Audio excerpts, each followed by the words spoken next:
Hello and welcome to social science simplified with me Priyanka. और आज हम करेंगे पॉलिटिकल साइंस का चैप्टर नंबर 1, पावर शेयरिंग। तो जैसा कि मैं हमेशा कहती हूँ, किसी भी चैप्टर को जब आप स्टार्ट करते हैं, the most important thing is to understand the title. So what is the title of the chapter say? It says power sharing made by two words, power plus sharing. तो आप सबको पता है पावर का मतलब क्या है, आपको ये भी पता है कि शेयरिंग का मतलब क्या है, ताकत और उसका बंटवारा। तो यहाँ पर हम कौन सी पावर की बात कर रहे हैं और किस टाइप की शेयरिंग की बात कर रहे हैं, वही इस चैप्टर का क्रक्स है। So like we all know, in a monarchy और in a dictatorship there is no concept of power sharing. वहां पर एक ही रूलर होता है, तो कोई किसी से पावर नहीं बांटना चाह रहा। तो जब हम पावर शेयरिंग की बात कर रहे हैं, we are specifically talking in the context of democratic societies, democratic nation. तो ये जो डेमोक्रेटिक नेशंस हैं, इसके अंदर पावर किसके साथ बंटनी चाहिए, ये एक बहुत इंपॉर्टेंट क्वेश्चन है। अब जैसे कि इंडिया का अगर हम एग्जाम्पल लें, तो हमारे देश में बहुत सारे वेरीड कल्चरल ग्रुप्स हैं, लैंग्वेज के बेसिस पे, रीजन के बेसिस पे, कास्ट्स हैं। There are many sub sections in our society. If there is democratic power for a peaceful continuation of sovereignty of India and security, internal safety of India, it is very important that all these different divisions that exist in our society, वो उनको हमें साथ लेके चलने की ज़रूरत है। और इसलिए बड़ा इंपॉर्टेंट है कि उनके साथ पावर शेयरिंग हो। देयर शुड बी, हर किसी सेगमेंट को उनके हिसाब से पावर में उनका फेयर शेयर मिलना चाहिए। तो now you can understand that when I say power sharing, what I mean to say is distribution of power in different sections of a democratic society, so that nobody feels dissatisfied, so that there is no disturbance because of non-power sharing, and which leads to a healthy, prosperous nation. In this chapter, we are going to look at the concept of power sharing with the help of two case studies. एक case study है श्रीलंका की और दूसरी case study है Belgium की। अब दोनों ही countries जो हैं डेमोक्रेटिक कंट्रीज हैं, दोनों के अंदर ही पावर शेयरिंग के बारे में हम पढ़ेंगे कि कैसे श्रीलंका में पावर शेयरिंग हुई और किस तरीके से बेल्जियम में पावर शेयरिंग हुई। और आप देखेंगे कि कंपैरिजन करके you will realise that how much difference existed in the way power was shared in both these nations and what it resulted into। दोनों के अंदर जो डेमोक्रेटिक पावर का डिस्ट्रीब्यूशन था वो किस तरीके से entirely different था। Even though they are both democracies, yet the way power was distributed between different social components in that society was entirely different from each other, and as a result both nations faced totally different outcomes. So let's start with Sri Lanka first. Now Sri Lanka, as you know, is our neighboring nation. Sri Lanka के अंदर दो primary समुदाय हैं। एक वो जो Sinhalese भाषा बोलते हैं, जिनको सिंहलाज बोलते हैं, और दूसरे वो जो तमिल भाषा बोलते हैं और जिनको तमिलियंस बोलते हैं। अब सिंहला पॉपुलेशन जो है श्रीलंका में, वो मेजॉरिटी पॉपुलेशन है। इसका मतलब उनका नंबर श्रीलंका में ज़्यादा है as compare to Tamil speaking population. So naturally Sinhalas are in majority while Tamilians are in the minority. Now let's look at the composition of both these societies. जो सिंहला भाषा बोलते हैं ये लोग प्राइमरीली बुद्धिस्ट रिलीजन को follow करते हैं और कुछ लोग इनमें से क्रिश्चियनिटी को भी मानते हैं। जो तमिल भाषा बोलने वाले लोग हैं श्रीलंका के अंदर, वो फर्दर दो सब सेक्शंस में डिवाइडेड हैं। एक वो तमिलियंस हैं जो कि जिनके फोर फादर्स श्रीलंका में ही थे और श्रीलंका ही उनका लैंड ऑफ बर्थ है, उनको हम बोलते हैं Sri Lankan Tamils.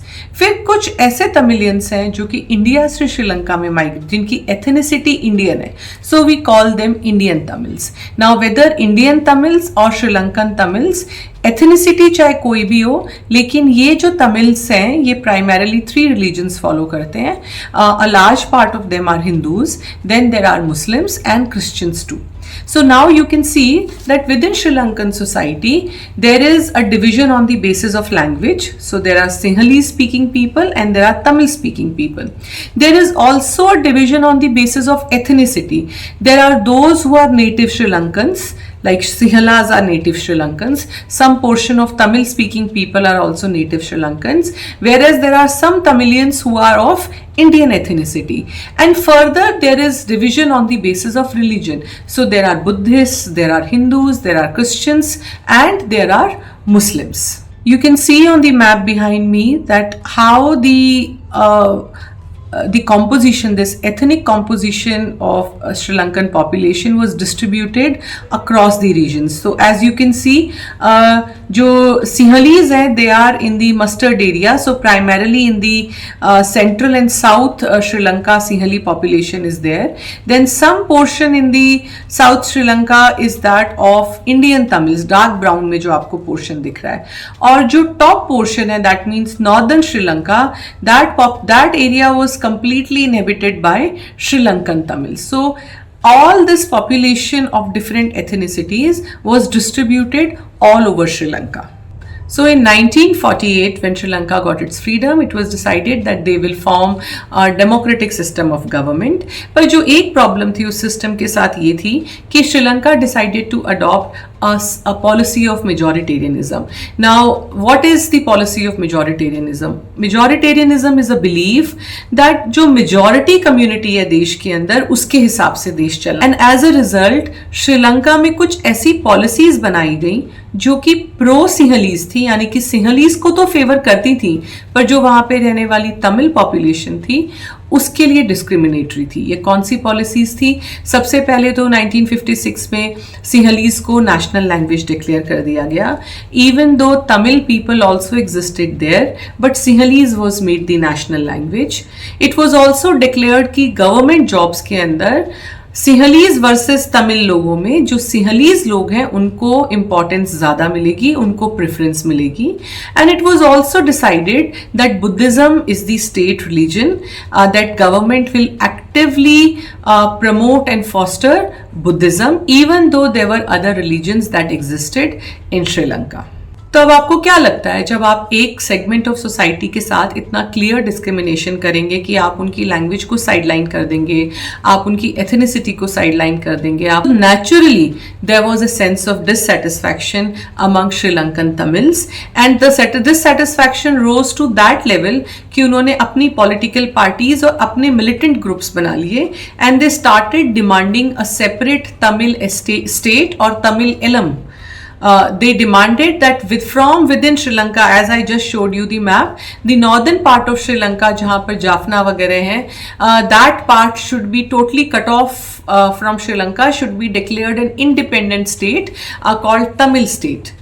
And as a result, Sri Lankan government also responded with lot of force against them. So there was a civil war like situation. एक ही देश में रहने वाले citizens एक दूसरे के साथ लड़ रहे थे instead of working together and taking their country forward. Now, why did all this happen? All this happened because there was not a fair share of power. अगर पावर फेयरली डिस्ट्रीब्यूट की गई होती, अगर तमिल लोगों को उनकी पॉपुलेशन के according, उनके स्टेक के अकॉर्डिंग उनका शेयर मिला होता, अगर बहुत ओपनली डिस्क्रिमिनेटरी पॉलिसीज नहीं रही होती, तो शायद तमिलियन पॉपुलेशन के अंदर ये डिससैटिस्फैक्शन राइज नहीं किया होता. And as a result Sri Lanka could have been saved from a civil war like situation. So for a very, very long time, Sri Lanka faced a very severe internal strife, but it was a loss situation for everyone. ऐसा नहीं है कि इसमें Sinhalese जीत गए या Tamils जीत गए, नहीं. When your country is at stake, when your national interest is at stake, the country, no matter who is fighting with whom, it is always a collective loss. और जब ऐसा होता है तो फिर जो external powers होती हैं वो भी आपके देश में आके interfere करने लग जाती हैं. So with power sharing aside, we must all remember that especially like in our case, in case of India, where we have so much of distinction at different levels, language, religion, region, caste, etc. Remember, everything is safe as long as nation is safe, and therefore we must always focus on nation first. जब तक आपका देश सुरक्षित है तब तक आप सब सुरक्षित हैं. So we must never get misguided into thinking all these divisions caste, religion, community, all this is futile if the nation is not there. And therefore in case of Sri Lanka also we see that because sub identities के अंदर इतना conflict हो गया कि eventually on a larger scale Sri Lanka का नुकसान हुआ, और ये इसलिए हुआ क्योंकि वहाँ पर जो power sharing थी वो एक फेयर तरीके से नहीं हुई, which resulted in a civil war like situation in Sri Lanka. So our next case study is that of Belgium. हमने अभी श्रीलंका देखा, that was a negative case study of power sharing. Now let's look at a positive example of power sharing. In this case we are going to study about Belgium. तो आप Belgium का map देख सकते हैं. Belgium के map के ऊपर आपको अलग अलग सेक्शंस दिखेंगे. सबसे पहले बीच में आपको एक सेंटर में दिखेगा, एक डॉट सा लगा हुआ है, एक एरिया मार्क्ड है मस्टर्ड कलर में. That area is this capital city of Belgium, Brussels. उसके अलावा पूरा रीजन जो है वो दो कलर्स में डिवाइडेड है, मस्टर्ड, येलो और रेड के अंदर. जो येलो एरिया है that area is inhabited by people of Dutch origin and this area is called Flemish region. जो रेड एरिया है that is inhabited by people of French origin, French ethnicity, and this area is called Wallonia region. तो obviously जो Dutch लोग हैं वो Dutch बोलते हैं और जो फ्रेंच ओरिजिन के लोग हैं वो फ्रेंच बोलते हैं. उसके अलावा थोड़ा सा एक शेडेड एरिया है जहाँ पर जर्मन एथनिसिटी के लोग रहते हैं and they form only 1% of the population. So in whole of Belgium, Dutch people in their Flemish region are 56% of the population. French people in their Wallonia region are 40% of the population, and then there are 1% German ethnicity people. But the capital area of Brussels has a totally opposite composition. यहाँ पर Dutch speaking लोग जो हैं वो minority में है, they form only 20% of the population. और जो फ्रेंच स्पीकिंग लोग हैं they are in majority, they form 80% of the population and they are also the richer economically well off section of the society. Unlike Sri Lanka, Belgium के अंदर there is no clear cut division of who is in majority.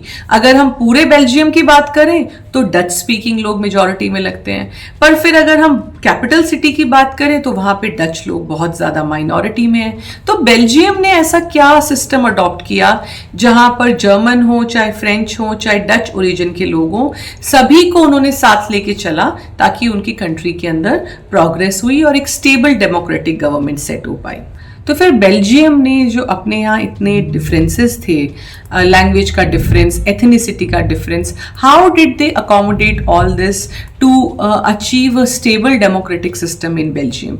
सबसे पहला step जो उन्होंने किया वो ये किया कि उन्होंने अपना कॉन्स्टिट्यूशन ऑलमोस्ट 4 बार अमेंड किया जब तक वो एक परफेक्ट सिस्टम पे नहीं आ गए जिसमें कि सब सेक्शंस ऑफ द सोसाइटी को सेटिस्फैक्शन हो कि हाँ भाई हमारा प्रॉपर रिप्रेजेंटेशन है. तब तक वो अपना कॉन्स्टिट्यूशन अमेंड करते गए so that every regional language difference can be accommodated. तो there are 4 types of government. There is one central government जो कि पूरे बेल्जियम देश के लिए.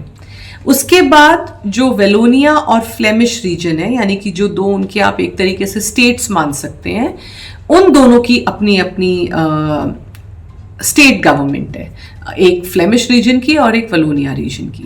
फिर तीसरी गवर्नमेंट जो है वो है उनके कैपिटल रीजन की, यानी कि जो ब्रसल्स का एरिया है उसकी अपनी सरकार है. और जो लास्ट गवर्नमेंट है वो वहां पर कल्चरल एंड लैंग्वेज गवर्नमेंट है, एक तरीके से कल्चरल एंड लैंग्वेज ग्रुप्स हैं. अब let me explain to you how these all different types work. जो नेशनल गवर्नमेंट है वहां पे, यानी कि जो पूरे बेल्जियम की सेंट्रल गवर्नमेंट है, उसमें डच और फ्रेंच एथनिसिटी के लोगों का बराबर नंबर है. तो मान लीजिए अगर उनकी पार्लियामेंट में 100 लोग हैं तो 50 लोग डच ओरिजिन के और 50 लोग फ्रेंच ओरिजिन के हैं.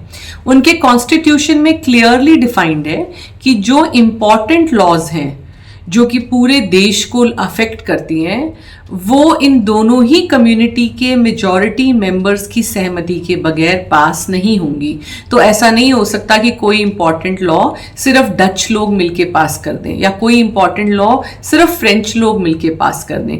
इट इज़ इंपॉर्टेंट कि उन दोनों ही सेगमेंट्स की जो मेजॉरिटी है उनको लिया जाएगा और फिर ये लॉज पास होंगी. तो ये तो इनका सेटअप हुआ सेंट्रल गवर्नमेंट का. उसके बाद जो वलोनिया रीजन है और फ्लेमिश रीजन है, जो फ्लेमिश रीजन यानी कि जहाँ डच लोग रहते हैं, और वलोनिया रीजन जहाँ की फ्रेंच ओरिजिन के लोग रहते हैं, इन दोनों ही जगहों की अपनी अपनी सरकारें हैं, वहाँ के लोगों की बनाई हुई, और ये दोनों ही सरकारें सेंट्रल गवर्नमेंट के कंट्रोल से इंडिपेंडेंट है, यानी कि ये अपने फैसले विदाउट सेंट्रल गवर्नमेंट की इंटरफेरेंस के ले सकते हैं। अब थर्ड फॉर्म ऑफ गवर्नमेंट है जो सिर्फ उनकी कैपिटल सिटी के लिए एक गवर्नमेंट है, विच इज ब्रसल्स की जो गवर्नमेंट है। ब्रसल्स की गवर्नमेंट में भी डच और फ्रेंच लोगों को इक्वल रिप्रेजेंटेशन मिला हुआ है। ऐसा नहीं है कि कोई फ्रेंच अगर ब्रसल्स में ज्यादा है तो फ्रेंच सरकार में भी ज्यादा है, वहां पर भी सेंट्रल गवर्नमेंट की तरह बिल्कुल इक्वल ब्रसल्स की सरकार में भी उनको इक्वल नंबर डिवाइडेड है। और जो फोर्थ टाइप मैंने आपको बताया एक तरीके की कम्युनिटी गवर्नमेंट वहां पे वो गवर्नमेंट्स हैं जो कि उस पर्टिकुलर लैंग्वेज के, उस पर्टिकुलर कल्चर के प्रमोशन के लिए काम करती हैं। They do not have political role, they more have social और कल्चरल रोल। तो जर्मन लोगों को अपनी एक कम्युनिटी गवर्नमेंट बनाने की परमिशन है, फ्रेंच लोगों को अपनी कम्युनिटी गवर्नमेंट बनाने की परमिशन है, डच स्पीकिंग लोगों को अपनी कम्युनिटी गवर्नमेंट बनाने की परमिशन है, ताकि वो सब अपनी भाषा के प्रचार प्रसार के लिए काम कर सके। तो बेल्जियम ने अपने यहाँ जिस तरीके से पावर शेयरिंग करी, उसका क्या फायदा हुआ बेल्जियम को? ऑब्वियसली क्योंकि सब कल्चरल लैंग्वेज ग्रुप्स अकोमोडेट किए गए, तो there was no civil war like situation in Belgium, there was no further danger of division of the country. जिस तरीके से श्रीलंका के ऊपर ये खतरा आ गया था कि एक ही देश के बंटवारा होने वाला है, बेल्जियम के ऊपर वैसा कोई खतरा नहीं आया, क्योंकि उन्होंने डच लोगों को, फ्रेंच ओरिजिन के लोगों को, और इवन उनकी जो स्मॉल पॉपुलेशन जर्मन लोगों की थी उसमें भी पावर शेयरिंग का ध्यान रखा। And as a result when European Union was formed, Brussels was chosen as its headquarter, because obviously the city is prosperous, the country is prosperous and peaceful, so naturally for European Union's headquarter, Brussels was the chosen city. Now we've seen both the examples, Sri Lanka ka or Belgium, both examples we have seen that how a negative power sharing and a positive power sharing affects the country in totally different ways.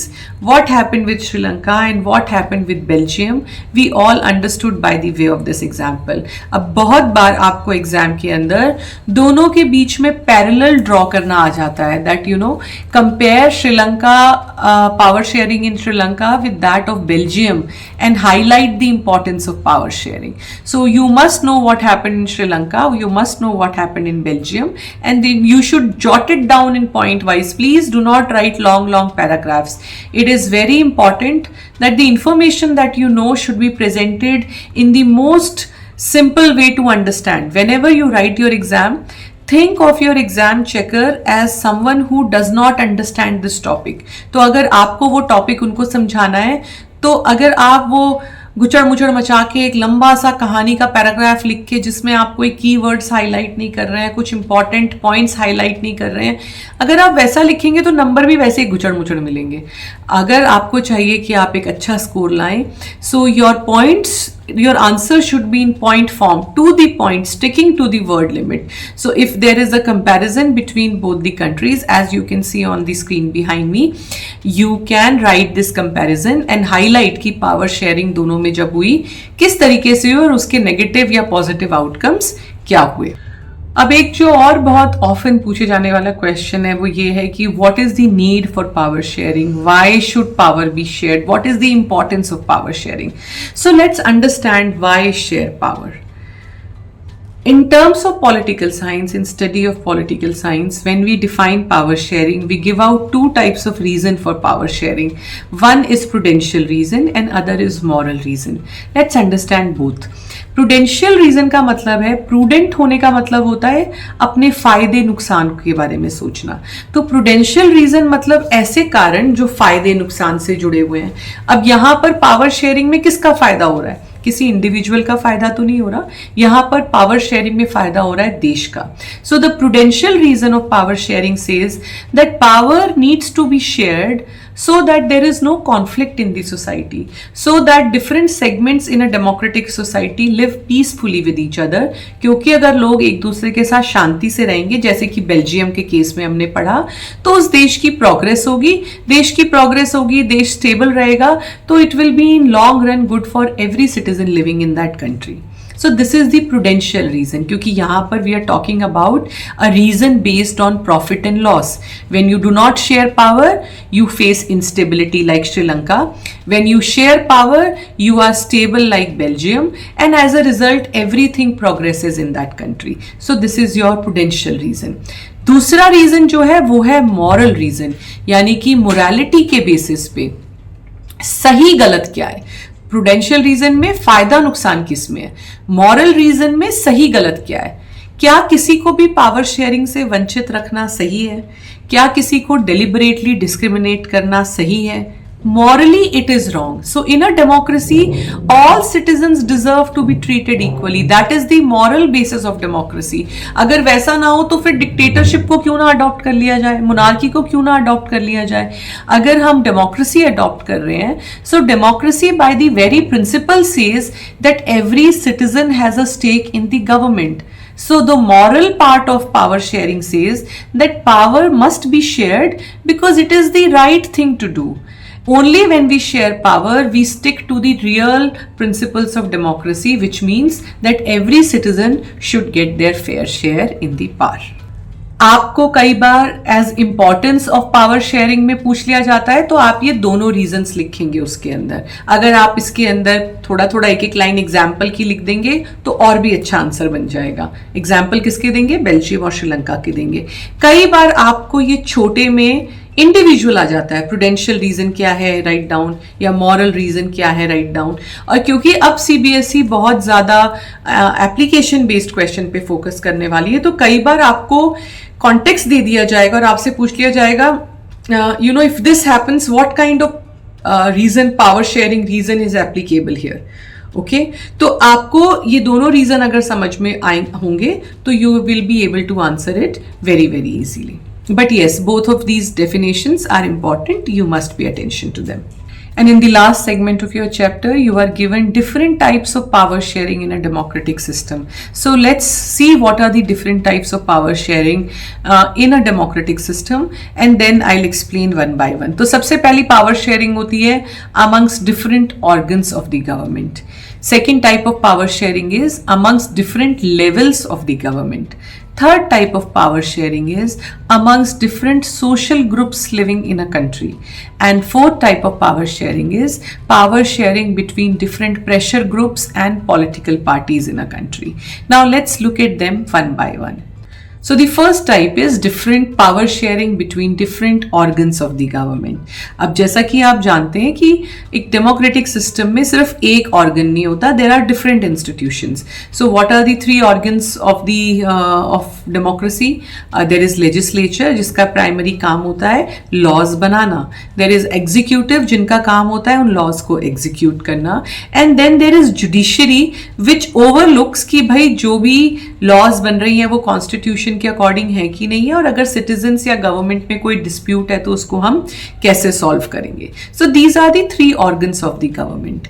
Power sharing between these three organs is very important so that none of the organ becomes too powerful. In a democracy, it is not healthy if either executive becomes too powerful or judiciary becomes too powerful or legislature becomes too powerful. There must be an equitable distribution between all three organs so that they can keep a balance. That's why we call it as checks and balances. आपने ये term जो है बहुत 6th-7th onwards आप पढ़ते आए हैं, checks and balances of different organs. तो अगर कोई भी ऑर्गन, अगर लेजिस्लेचर ने कोई ऐसी लॉ पास की है जो कि थोड़ा कॉन्स्टिट्यूशन के अगेंस्ट जा रही है तो जुडिशरी उसके ऊपर एकदम से स्टे लगा देती है. जो परमानेंट एग्जीक्यूटिव होते हैं जैसे कि सिविल सर्वेंट्स वगैरह होते हैं, even they can veto sometimes if a politician is asking them to do something which they are not suppose to do. And vis a vis if a civil servant is not working well, their political bosses can pull them up. As far as judiciary is concerned, they are also bound by the constitution constitution, so there is a constant check and balance on each other so that none of the organ becomes powerful. पर ये जो तीनों ही organ है, इनमें कोई ऐसे ranking नहीं है कि भाई judiciary सबसे important है या legislature सबसे important है या executive सबसे important है. They are all at same level and they are discharging different functions. When they discharge these different functions, the primary aim is to keep a balance of their power so that none of them become too powerful. तो इस type के power distribution को हम बोलते हैं horizontal power distribution. Horizontal इसलिए because they are all at the same level. None of them is ऊपर नीचे, सब एक लेवल के ऊपर है, सबकी पावर्स कॉन्स्टिट्यूशन में वेल डिफाइंड है and they are suppose to work within those powers and they are also suppose to keep a check on each other so that किसी की भी पावर को कोई भी ऑर्गन अपनी पावर को मिसयूज ना कर सके. तो अगर आपको क्वेश्चन आता है what is horizontal distribution of power, तो आपको इसके बारे में लिखना है distribution of power between legislature, executive and judiciary. आपको अगर एमसीक्यू आ जाता है which of the following is a horizontal distribution of power, तो जो ऑप्शन उसके अंदर लेजिस्लेचर, एग्जीक्यूटिव, जुडिशरी बोल रहा होगा वो आपका चॉइस होगा. So I hope you understand what is horizontal distribution of power. Then comes the power distribution between different levels of the government. तो जैसे कि आप जानते हैं, let's take example of India. India में अलग अलग लेवल्स ऑफ गवर्नमेंट है. सबसे ऊपर यूनियन गवर्नमेंट है which makes laws for the whole country on important subjects which are concerned, which have a relevance on the whole nation. उनके नीचे आती हैं स्टेट गवर्नमेंट्स. स्टेट गवर्नमेंट्स अपनी अपनी स्टेट के लिए लॉज बनाती हैं. फिर उसके नीचे आती हैं लोकल गवर्नमेंट जैसे कि म्यूनिसिपैलिटीज हैं, पंचायत है और ये सब जो गवर्नमेंट्स होती हैं. तो आप देखेंगे 3 टियर ऑफ गवर्नमेंट इंडिया में वर्क करता है. There is union government, then there are state governments and then there is further local self governments जिसको हम बोलते हैं. This is what we call federalism. Federalism is division of power divided into different tiers of the governance. So यहां पर India में ये कौन से टियर्स है? Union government, then there are state governments and then further local governments जो होती हैं.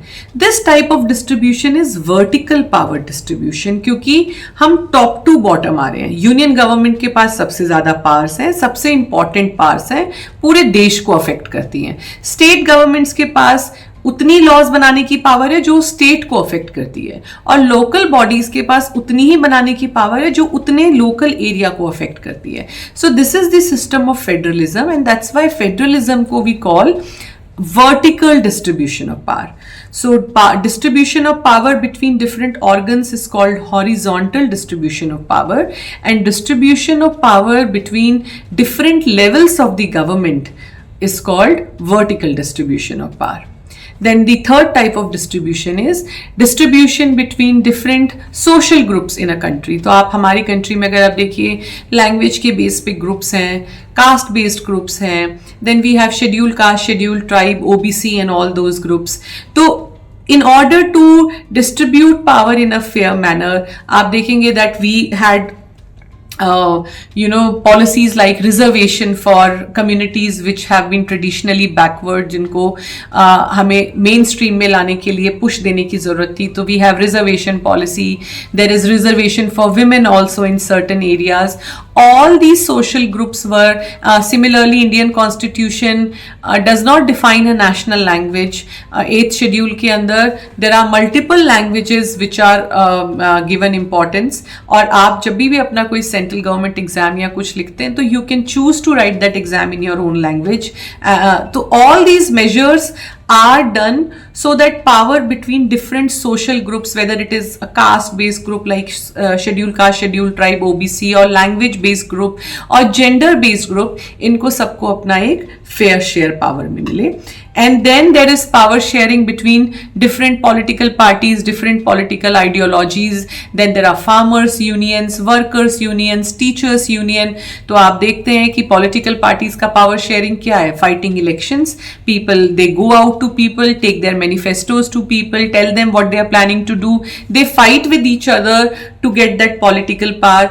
Similarly, जो workers groups हैं, farmers groups हैं, या कोई भी trade unions हैं, they try to put pressure on governments for their demands कि हमें जो चीज़ें affect करती हैं उनके लिए आप ये law बनाइए या ये एक change लेकर आइए law के अंदर. So all this is also a form of power sharing. So 4 types of power sharing: horizontal power sharing between different organs of the government, vertical power sharing between different levels of the government, power sharing between different social groups, and power sharing between political parties as well as other pressure groups. So आपकी book के अंदर page number 10 पे there are some examples of power sharing और आपसे पूछा गया है कि जो मैंने अभी आपको 4 types of power sharing explain किए हैं, इसमें से ये कौन से टाइप की power sharing इसके अंदर बताई जा रही है. You must practice such application based questions because they check your knowledge of concept. आप प्रूडेंशियल रीजन और मॉरल रीजन रट सकते हैं, पर सिचुएशन बेस्ड क्वेश्चन में आप उसको लगा सकते हैं कि नहीं लगा सकते. That is what the exam is going to test. More and more application based questions are going to be part of question paper now on. तो जो पहला क्वेश्चन है, the Bombay high court ordered the Maharashtra state government to immediately take action and improve living conditions for 2000 odd children at 7 childrens home in Mumbai. तो आप देखिए किसने order दिया है, बॉम्बे हाई कोर्ट ने ऑर्डर दिया है. किसको ऑर्डर दिया है, महाराष्ट्र स्टेट गवर्नमेंट को ऑर्डर दिया है. हाई कोर्ट क्या है, जुडिशरी. महाराष्ट्र स्टेट गवर्नमेंट क्या है, लेजिस्लेचर. हाई कोर्ट लेजिस्लेचर को किस चीज के लिए ऑर्डर दे रहा है कि भाई तुम्हारी स्टेट में जो चिल्ड्रंस होम है वो ठीक से काम नहीं कर रहे, you take action against their poor functioning. So here judiciary is keeping a check on the power of legislature and also directing them to carry out their functions properly. So this is the example of what type of power sharing.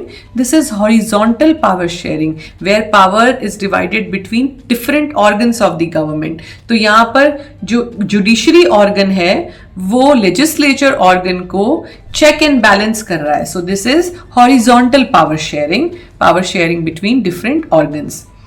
The government, next part is the government of Ontario state in Canada has agreed to a land claim settlement with Aboriginal community. The minister responsible for native affairs announced that government will work with Aboriginal people in spirit of mutual respect and cooperation. तो यहाँ पर जो state government है, it is working with a community group. तो ये community group क्या हुआ, ये सोशल ग्रुप हुआ उस सोसाइटी का. So this is an example of power sharing with social group. The government has agreed कि भाई जो एब्रोजिनल कम्युनिटी है which is a social group in Canadian society, we will look into their demands. So this is sharing of power with a social group. Third type of power sharing जो मैंने आपको समझाई थी. उसके बाद third part है Russia's 2 most influential political parties, the union of right forces and the liberal Yabloko movement agreed to unite their organization into strong right-wing coalition. They proposed to have a common list of candidates in the next parliamentary election. यहाँ पर we are talking about 2 political parties who have joined hand to contest election. तो ये कौन सी वाली power sharing हुई? Fourth type of power sharing, that is power sharing between political parties in a government and in a democratic system.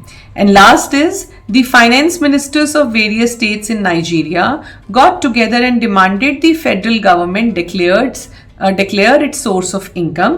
They also wanted to know the formula by which the revenue is distributed to various state governments. तो यहाँ पर Nigeria की अलग अलग states के जो finance minister हैं उन्होंने मिलके नाइजीरिया की यूनियन गवर्नमेंट से ये डिमांड किया है कि भाई आप कैसे हम लोगों को रेवेन्यू डिवाइड करके देते हैं, इस चीज के बारे में हमें क्लियर करके बताइए. Are you giving us fair share in countries income और not? So who is talking to him? State governments are asking the union government. So what kind of power sharing is this? This is federalism wala power sharing. That means power sharing between different levels of the government, union government, state government. So second type of power sharing. तो आप देखिए आपको directly कहीं कोई definition नहीं पूछी है. You are given example and you have to read the example and then put your knowledge of the concept apply that knowledge to deduce your answer. So I hope you understand कि when I say, और political science में ऐसे questions आने का option scope बहुत ज़्यादा होता है, जहाँ पर आपको एक political theory बताई गई है, एक real life incident उठा के आपको दे दिया गया है, और आपको फिर वो concept वहाँ पे fit करके अपना answer deduce करना है. So whenever you study social science, any component, whether it is history, political science, economics or geography, please read it from the mindset that I may not be asked direct definitions. I will be asked indirect application based questions like I have just asked you to practice. तो ऐसे question आपको online भी जो मिलते हैं, please try to practice them. So since this was not a long chapter like the history chapter, we finished this in one go, and I hope this explanation helps you to understand this chapter better. Till I meet you next time, take care, bye bye and study well.